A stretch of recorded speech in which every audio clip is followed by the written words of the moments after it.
Files.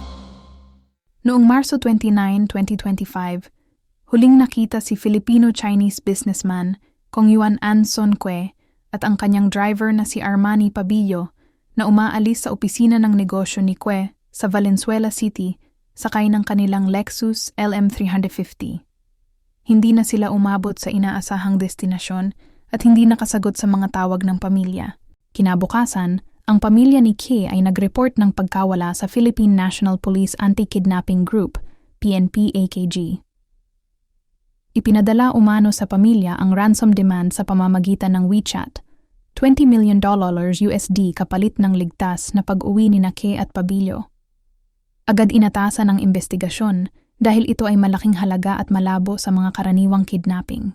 Habang nagpapatuloy ang negosasyon, natagpuan ang sasakyan ni Cue at Pabillo sa Barangay Bahay Toro, Quezon City.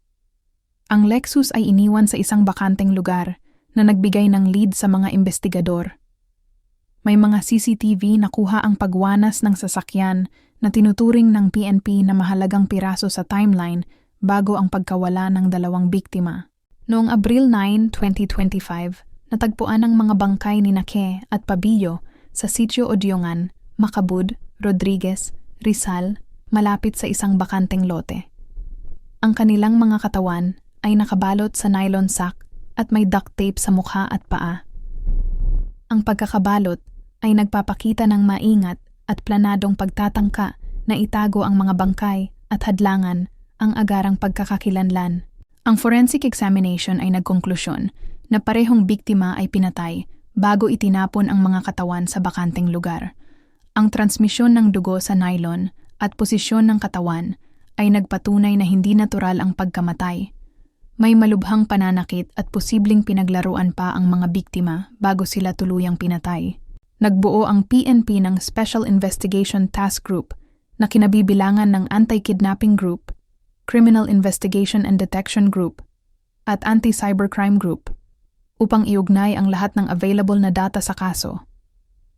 Ito ay para masundan ang mga komunikasyon sa pamilya at posibleng mga lugar kung saan dinadala ang mga biktima bago sila pinatay. Malaki ang naging papel ng mga CCTV sa Quezon City at Bulacan para mabuo ang timeline ng nangyari. Nakita sa mga footage ang sasakyan ni Cue bago ito iniwan sa Bahay Toro, pati na rin ang mga kilos ng mga suspek sa paligid ng sasakyan. Ito ang nagbigay ng pinakamatibay na lead para tukuyin at madakip ang mga sangkot. Noong Abril 18, 19, 2025, 3 suspek ang nadakip o sumuko sa awtoridad. Sina Richardo Austria David at Raymart Catequista ay naaresto sa Palawan, habang ang Chinese national na si David Tanliao ay sumuko sa PNP Anti-Kidnapping Group. Ang pagkakasundo ng mga ito ay pag-asa para sa mga investigador na malutas ang buong krimen. Matapos ang agarang inquest proceedings, ang 3 suspek ay kinasuhan ng kidnapping for ransom with homicide sa Department of Justice. Ang kaso ay mabilis na isinampa base sa malinaw na ebidensya at pagkakasangkot ng mga naaresto sa mga mahalagang aspeto ng krimen, kabilang ang sasakyan at komunikasyon. Ayon sa PNP, ang krimen ay hindi gawa-gawa lamang. May mga indikasyon na ang plano ng pagdukot ay maaaring inumpisahan pa noong Enero ng 2025. Ilang buwan bago ang aktwal na pangyayari. Ang lawak ng koordinasyon at ransom demand ay hindi basta-basta na nagpapahiwatig ng organisadong grupo na sangkot sa pagkilos. May mga ulat na ang orihinal na $20 million ransom ay hindi tunay na motibo sa likod ng krimen.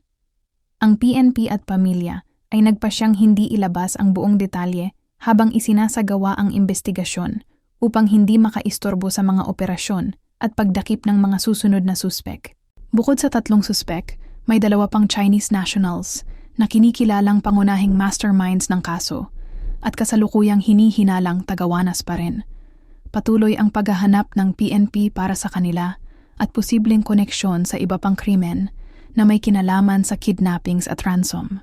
Ang pamilya ni Cue ay mariing nagdeklara na hindi sangkot si Cue sa anumang iligal na negosyo o aktibidad. Ayon sa mga abogado nila, simpleng negosyo ang pinatatakbo ni Cue at wala silang alam na dahilan para siyang dukutin at pamarisan na ganoon kabahagi ang malupit na krimen. Ang kaso ay nagdulot ng malakas na reaksyon mula sa mga malalaking negosyante at grupo sa Pilipinas.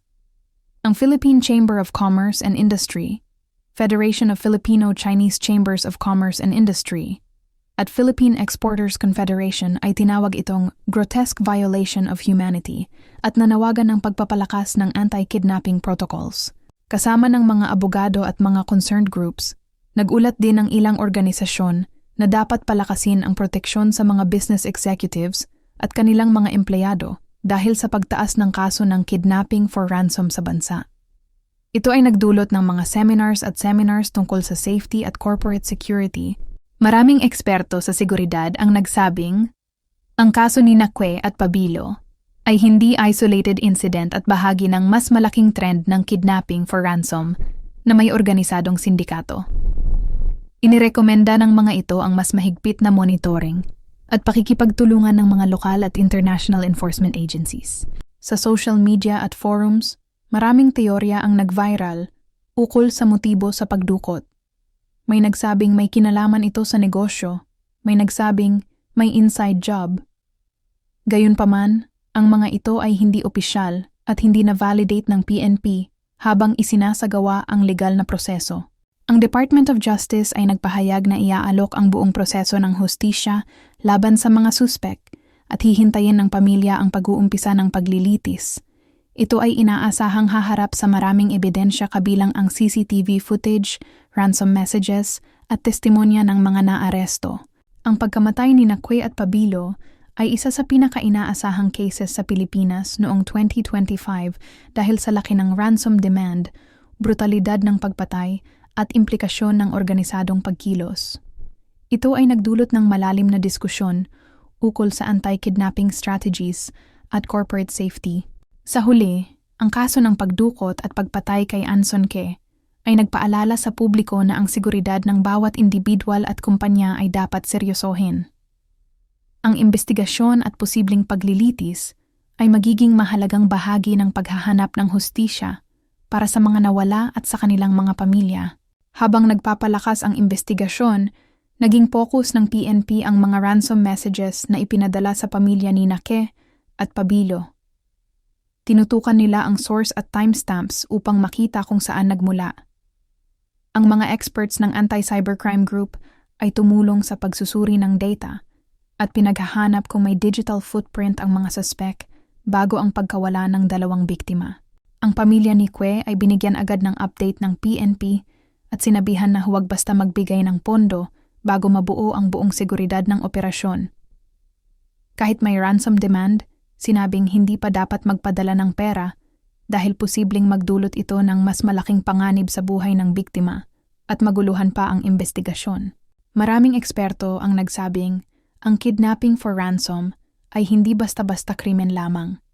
Ito ay may pattern na sinusundan ng mga syndicate. Sa Pilipinas, isa itong lumalalang issue, lalo na kapag may sangkot na mga dayuhan at malaking pera ang hinihingi. Ito ay nagbukas ng diskusyon sa kahalagahan ng seguridad at monitoring ng mga kidnapping trends. Sa pagdaloy ng impormasyon, maraming netizens ang nag-reaction sa social media. May ilan na humihiling ng mabilis na hustisya para kay Ke at ang iba naman ay nagbibigay ng mga teorya kung bakit siya dinukot. Ngunit ang mga authorities ay nagbabala na huwag maniwala agad sa mga haka-haka hanggat hindi opisyal na inilalabas ang buong detalye. Sa mga naaresto at sumukong suspek, nakuhanan din ng initial statements na nagbibigay ng iba-ibang bersyon ng pangyayari. Ang mga investigador ay maingat sa pagkuha ng testimonya dahil nais nilang maiwasan ang maling akusasyon at pagbibigay ng masama o hindi totoo na impormasyon sa publiko at sa korte. Ang Department of Justice ay nagsabing isang mahaba at detalyadong proseso ang paghawak ng kaso dahil hindi lamang simpleng kidnapping ang sangkot. May homicide element at maraming ebidensyang kailangang siyasatin at ipakita sa korte bago makapasok sa formal trial at hatol. Habang nagpapatuloy ang paglilitis, may ilang bahagi ng kaso na inilabas sa publiko. Ang mga CCTV footage, witness statements, at mga ransom texts. Ang mga ito ay bumubuo ng mas malinaw na larawan kung paano nagplano at isinagawa ang krimen mula umpisa hanggang sa pagtatapos. Dahil sa laki ng ransom at brutalidad ng paraan ng pagpatay, ang kaso ay sinusundan hindi lamang sa Pilipinas, kundi pati ng mga international agencies. May mga coordination na ginagawa sa iba't ibang enforcement units upang tuklasin ang mas malawak na network na maaaring kaugnay ng krimen. Ang pamilya ni Kay ay humiling na maprotektahan ang identidad ng iba pang miyembro habang umuusad ang kaso. May takot sila sa posibleng retaliation laban sa kanila o sa negosyo nila. Kaya't kasabay ng investigasyon ay ang pagbuo ng seguridad para sa pamilya at sa kanilang staff. Ang mga legal experts ay nagsabing malaki ang posibilidad na ang mga suspek ay haharap sa habambuhay na pagkakakulong kung mapapatunayan ang lahat ng ebidensya sa korte. Kasama rito ang kidnapping for ransom at homicide, na parehong may mabibigat na hatol sa ilalim ng batas ng Pilipinas. Maraming observers ang nagsabing dapat maging aral ang nangyari sa kaso ni Kay at Pabio para sa mga negosyo at individual. Maghanda ng security protocols, may transparency sa communication, at may contingency plans sakaling may banta ng kidnapping o extortion. Ang mga lessons mula sa investigasyon ay ibinahagi na rin sa iba pang anti-kidnapping at law enforcement units para mapabuti ang pagtugon sa mga ganitong sitwasyon at mabigyan ng higit na proteksyon ang mga posibleng target. Ang pagdukot at pagpatay kay Ansonke at sa kanyang driver na si Pabilo ay nananatiling isa sa pinakamabigat at malupit na krimen na naganap sa Pilipinas noong 2025. Ang paghahanap ng hustisya ay hindi lamang para sa pamilya, kundi para sa bawat mamamayang nangangailangan ng seguridad at proteksyon sa bansa. Kung nagustuhan mo ang ganitong klase ng true crime, mystery at real case stories, huwag kalimutang i-like ang video at mag-subscribe sa channel na ito. Marami pa tayong kasong tatalakayin, mga kwentong totoo, madilim, at hindi dapat makalimutan. Salamat sa panonood at magkita tayo sa susunod na file.